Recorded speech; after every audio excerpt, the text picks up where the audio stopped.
Welcome to Amazing Graves, where together we'll discover the ways cemeteries can unlock the incredible history that surrounds us. I'm Dr. Thomas Henthorn from the University of Michigan, Flint, and today we're going to talk about a little-known battle in the struggle for civil rights in America. And we have to start right here at Flint Memorial Park in Mount Morris, Michigan, a town just north of Flint. So what does a cemetery have to do with civil rights? Well, as you know, one of the goals of the modern civil rights movement was to remove barriers put in place that kept people of color from full participation in democratic society. When many Americans are asked about segregation, they often go to examples like school segregation or Jim Crow laws. Those laws prevalent in mostly southern states that legally separated white from black Americans in education, restaurants, or transportation. All the things that were exposed by demonstrations like the Montgomery bus boycott or the Greensboro sit-in. But segregation was a national phenomenon. And although places like Michigan didn't legislate segregation, the practice was just as widespread in the North as it was in the South. Much of the segregation practices outside the South, like in Michigan, were centered on housing segregation, keeping non-white residents out of the neighborhoods of white residents. And from this practice flowed all sorts of discrimination. But did you know that segregating people below ground was just as common as segregating people above ground?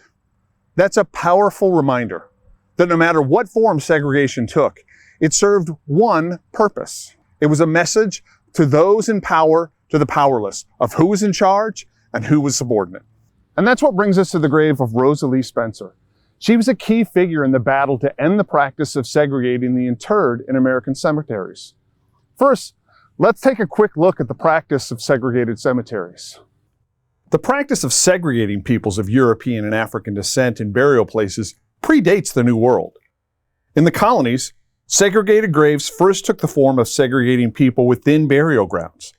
At church graveyards, or large farms, or plantations, or community grave sites, people would reserve certain sections for the exclusive burial of African Americans. Whites assigned names to these sections, like the case of Shawshine, Massachusetts, whose cemetery had a section called the African Reservation.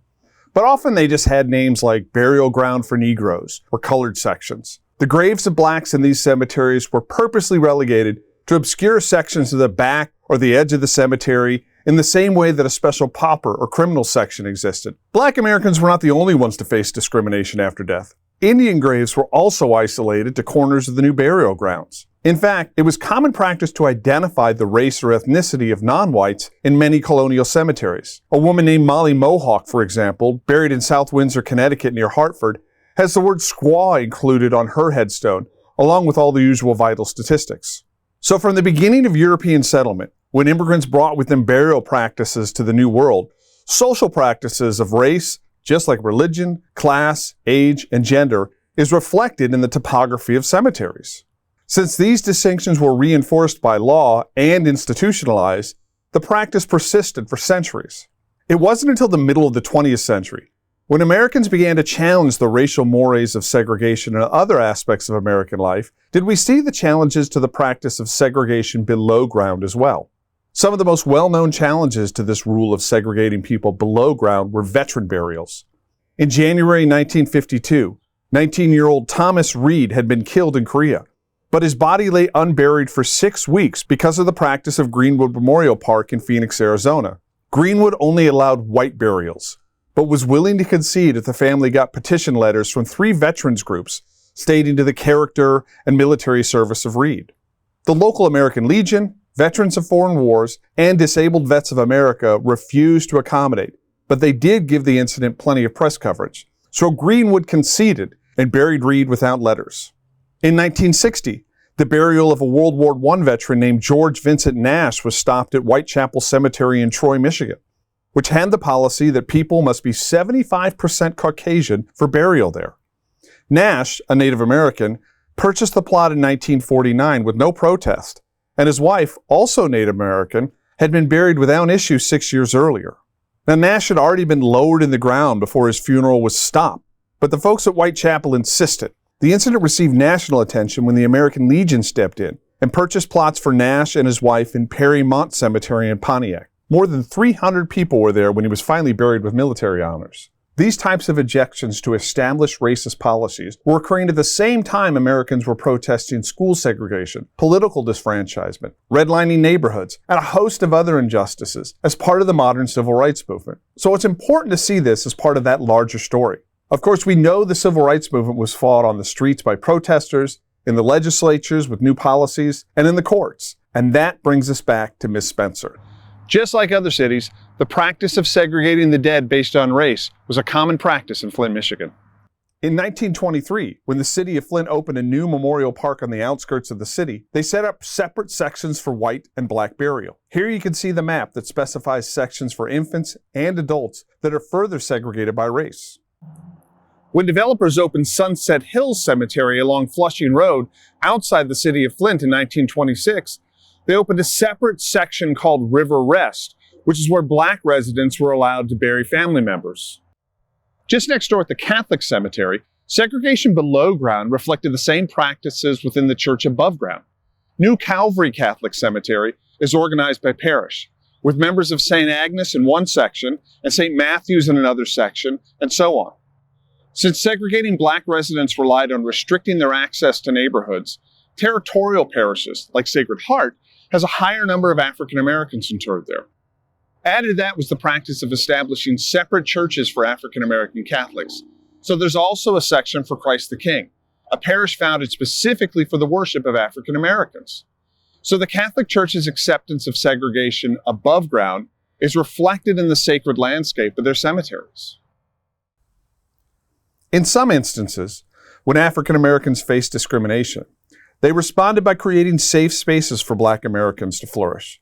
So we have Black business districts filled with Black-owned businesses, Black-owned entertainment like bars and clubs, and even Black-owned resorts.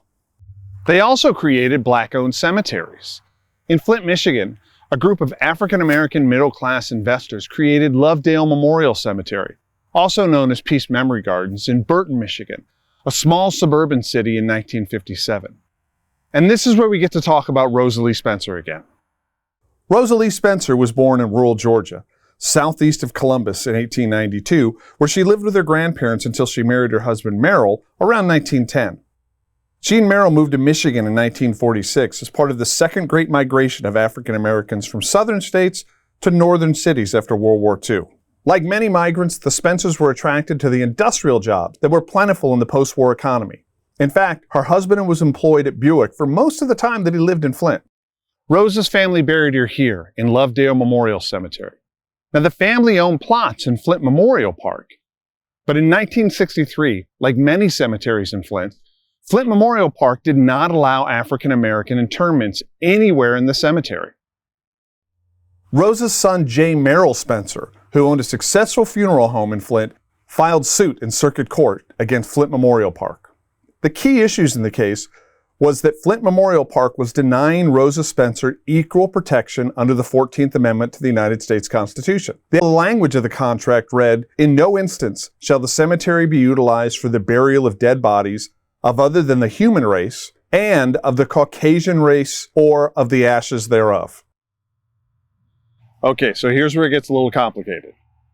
Was it lawful for the state of Michigan to enforce a restrictive agreement on a cemetery, especially if that restriction denied someone their right to the use of property, which is basically what a cemetery plot is, based on race?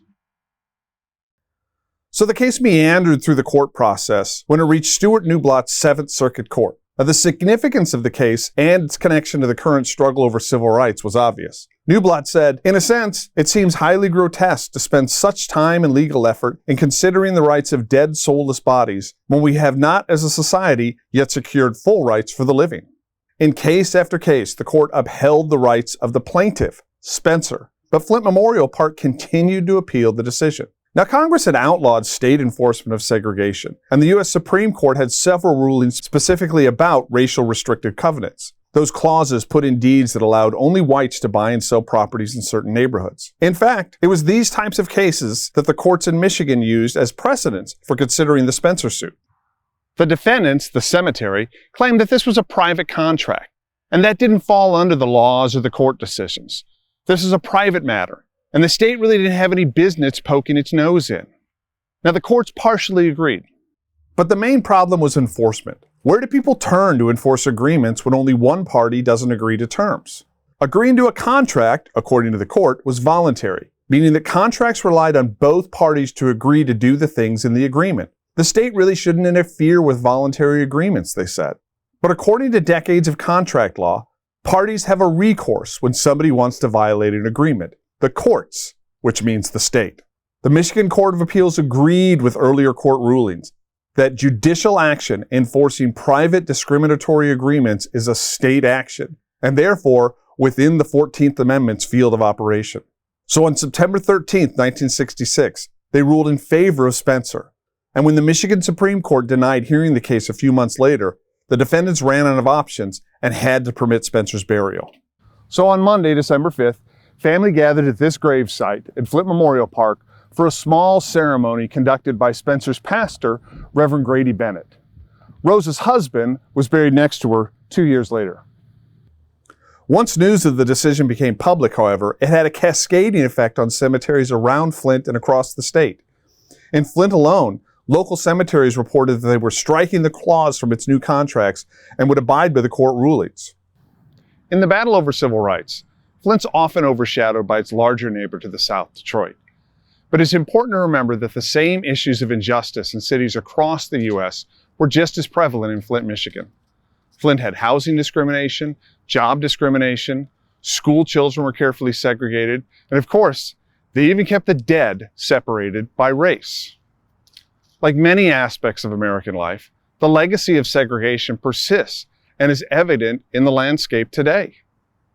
Flint Memorial Park and Gracelawn Cemetery are the resting places of thousands of African Americans. But here at Glenwood Cemetery, few African Americans are interred. And while the civil rights movement didn't put an end to discrimination, it certainly opened the door for change. A kind of change that all Americans continue to call for. And an important part of the story happened right here.